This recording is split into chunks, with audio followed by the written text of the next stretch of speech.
আসসালামু আলাইকুম, কেমন আছেন আপনারা? নাদিরাজ কিচেনে আপনাদের সবাইকে জানাই স্বাগত।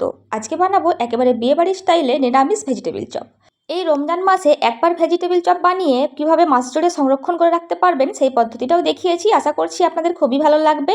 সঙ্গে রয়েছে অনেকগুলি টিপস। তো কথা না বাড়িয়ে চলুন শুরু করি। প্রথমেই গ্যাসের ওপর একটি কড়াই বসিয়ে দিয়েছি আর তার মধ্যে দিয়ে দিচ্ছি 3টা শুকনো লঙ্কা। শুকনো লঙ্কাটাকে ভেঙে দিয়ে দিয়েছি। তারপর কিছু মশলা দিয়েছি। এখানে হাফ চা চামচ দিয়েছি এলাচ, গোলমরিচ, মৌরি, গোটা জিরে, দারচিনি স্টিক 2টা আর হাফ চা চামচ গোটা ধনে আর হাফ চা চামচ লবঙ্গ। সমস্ত মশলাগুলিকে দিয়ে দিলাম। দিয়ে গ্যাসের ফ্লেম মিডিয়াম টু লোয়ের মাঝামাঝিতে রেখে 2 থেকে 3 মিনিট ভেজে নিচ্ছি। 3 মিনিট মতো ভেজে নেওয়া হয়ে গেছে। এবার এটিকে ঠান্ডা করে পাউডার করে নিতে হবে। এরপর আবারও গ্যাসের ওপরে কড়াই বসিয়ে দিয়েছি আর দিয়ে দিচ্ছি 2 টেবিল চামচ মতো সাদা তেল। তেল যখন ভালোভাবে গরম হয়ে গেছে কিছুটা কুচনো কারি পাতা দিয়ে দিচ্ছি। কারি পাতা যদি না থাকে সেক্ষেত্রে হিঙের ব্যবহার করতে পারেন। তারপর দিয়ে দিচ্ছি হাফ চা চামচ 5 ফোড়ন, দিয়ে খুব ভালো করে ভেজে নিয়েছি। তারপর 1 টেবিল চামচ কুচনো আদা দিয়ে দিচ্ছি। দিয়ে আদাটাকে খুব ভালোভাবে ভেজে নিতে হবে। খুব ভালোভাবে যখন আদাটা ভাজা হয়ে গেছে তারপর দিয়ে দিচ্ছি এখানে 1 টেবিল চামচ কুচনো কাঁচা লঙ্কা। দিয়ে সব কিছুকে আবার একটু ভেজে নিয়েছি। তারপর এখানে গ্রেট করা বিট দিয়ে দিচ্ছি। বিটটাকে আমি আগে থেকে সিদ্ধ করিনি, কাঁচা বিটকেই আগে গ্রেট করে নিয়েছি, তারপর দিয়ে দিচ্ছি। এখানে আমি 500 গ্রাম বিট দিয়েছি। এখানে আপনারা চাইলে বিটটাকে গ্রেট না করে কুচিয়েও দিতে পারেন বা সেদ্ধ করে ম্যাশ করেও দিতে পারবেন। দিয়ে 2 থেকে 3 মিনিট বিটটাকে খুব ভালোভাবে ভেজে নিতে হবে। তারপর দিয়ে দিচ্ছি গ্রেট করা গাজর 500 গ্রাম। দিয়ে বিট আর গাজরকে 4 থেকে 5 মিনিট সময় নিয়ে ভেজে নিচ্ছি। গ্যাসের ফ্লেম কিন্তু এই পর্যায়ে মিডিয়ামে রয়েছে। খুব ভালোভাবে 4 থেকে 5 মিনিট সময় নিয়ে ভেজে নেওয়া হয়ে গেছে। এরপর দিয়ে দিচ্ছি এখানে 1 চা চামচ লবণ। লবণ দিয়ে এটিকে ঢেকে রাখছি 5 মিনিটের জন্য। 5 মিনিট পর আপনাদের দেখাচ্ছি। 5 মিনিট পর ঢাকনা তুলে একবার নাড়াচাড়া করে নিচ্ছি। দিয়ে তারপর দিয়ে দিচ্ছি এখানে অর্ধেক ক্যাপসিকাম কুচোনো। ক্যাপসিকামটা দেওয়ার কারণে কিন্তু এই ভেজিটেবিল চপের টেস্ট অনেকটা বেশি হয়। চাইলে আপনারা স্কিপ করতেই পারেন, তবে দিলে কিন্তু ভালো লাগবে। দিয়ে আবারও সব কিছুকে খুব ভালোভাবে মিশিয়ে 10 মিনিটের জন্য ঢেকে রাখছি। গ্যাসের ফ্লেমটা এই পর্যায়ে মিডিয়াম টু লোয়ের মাঝামাঝিতে রয়েছে। 10 মিনিট পর দেখুন পুরোপুরিভাবে সেদ্ধ হয়ে গেছে বিট আর গাজর। আর দেখুন জলটাও অনেকটা কিন্তু টেনে গেছে।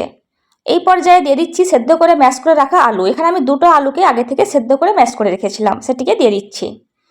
দিয়ে যেহেতু আলু দিয়েছি তাই লবণটা একটু দিতে হবে, সেই ক্ষেত্রে আবারও হাফ চা চামচ লবণ দিয়ে দিলাম।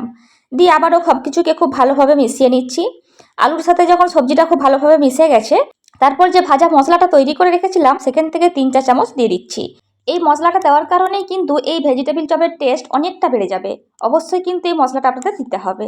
3 চা চামচ দিয়ে দিয়েছি। দিয়ে খুব ভালোভাবে এই সবজির সাথে মশলাটাকে মিশিয়ে নিচ্ছি। প্রায় 3 থেকে 4 মিনিট সময় নিয়ে এই মশলাটাকে মিশিয়ে নিয়েছি। তারপর এখানে দিয়ে দিচ্ছি কুচনো ধনেপাতা। দিয়ে আবারও খুব ভালোভাবে মিশিয়ে নিতে হবে। সব কিছু যখন খুব ভালোভাবে মিশে গেছে এই পর্যায়ে দিয়ে দিচ্ছি 1/4 কাপ রোস্টেড চীনাবাদাম। দিয়ে সব কিছুকে খুব ভালোভাবে মিশিয়ে নিচ্ছি। আর দেখুন আলু দেওয়ার কারণে কিন্তু যেটুকু জল ছিল খুব ভালোভাবে জলটা শুকিয়েও গেছে। এবার গ্যাস থেকে এটা নামিয়ে নিচ্ছি, তারপর আপনাদের দেখাচ্ছি।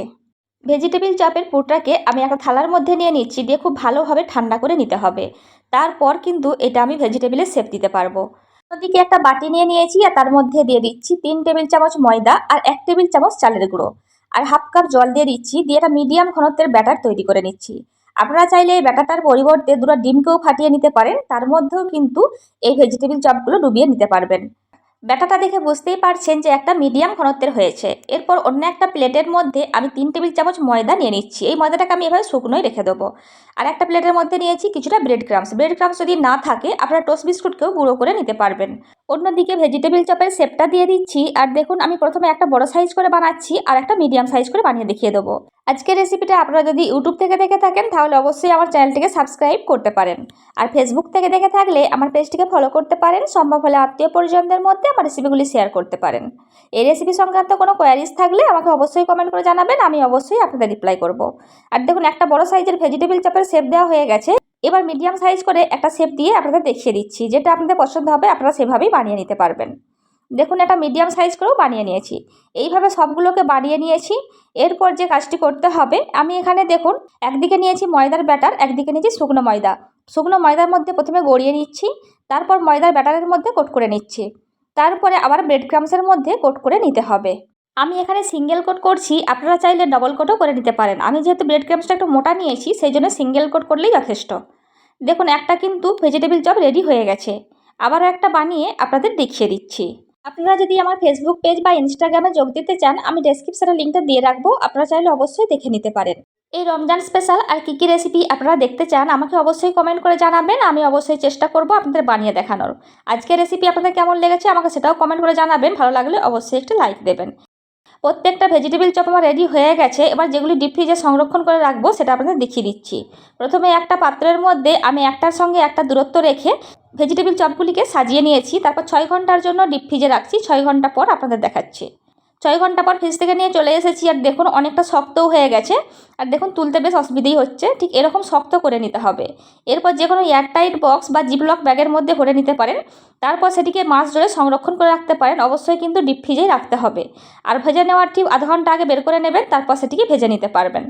এবার যেগুলি বড় সাইজে কয়েকটা বানিয়ে রেখেছিলাম সেগুলিকে আপনাদের ভেজে দেখিয়ে দিচ্ছি। কড়াইয়ের মধ্যে বেশ কিছুটা সাদা তেল নিয়েছি। তেলটা খুব ভালোভাবে গরম হয়ে গেছে। এই পর্যায়ে দিয়ে দিচ্ছি এই ভেজিটেবিল চপগুলিকে। গ্যাসের ফ্লেমটা মিডিয়ামে রেখেছি। মিডিয়াম ফ্লেমে 4 থেকে 5 মিনিট ভেজে নিলেই হবে। আপনারা দেখেই বুঝতে পারছেন। বাড়িতে অবশ্যই এই রেসিপি ফলো করে একবার হলেও এই ভেজিটেবিল চপ বানাবেন। তারপর আমাকে কমেন্ট করে জানাবেন রেসিপিটা আপনাদের কেমন লেগেছে। আশা করছি আপনাদের খুবই ভালো লাগবে। দেখুন খুব ভালোভাবে ভেজে নেওয়া হয়ে গেছে। এবার এগুলোকে তুলে নিচ্ছি। তুলে অবশ্যই চেষ্টা করবেন টিস্যু পেপারের উপরে রাখার, তাহলে এক্সট্রা তেলটা টেনে নেবে। আর খুব বেশি হাই ফ্লেমে ভাজতে যাবেন না, তাহলে কিন্তু ওপরের কোটিংটা পুড়ে যাবে, যেটা দেখতে বা খেতে কোনোটাই ভালো লাগবে না। খুব ভালোভাবে তেল ঝরিয়ে তুলে নিয়েছি। আর দেখুন একটা প্লেটের মধ্যে আমি সার্ভ করে দিয়েছি। আর ভেতর থেকে এবার আপনাদের ভেঙে দেখিয়ে দিচ্ছি যে ভেতরটা দেখতে কতটা সুন্দর হয়েছে।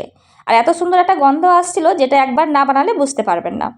আর দেখুন ওপরের লেয়ারটা কতটা ক্রিস্পি হয়েছে এবং কতটা মোটা হয়েছে, সেটা হয়তো দেখেই আপনারা বুঝতে পারছেন। আরও বেশ কয়েকটি স্ন্যাক্সের রেসিপি আমার চ্যানেলে দেওয়া আছে। আমি ভিডিও শেষে লিঙ্কগুলি দিয়ে রাখবো, অবশ্যই দেখে নিতে পারেন।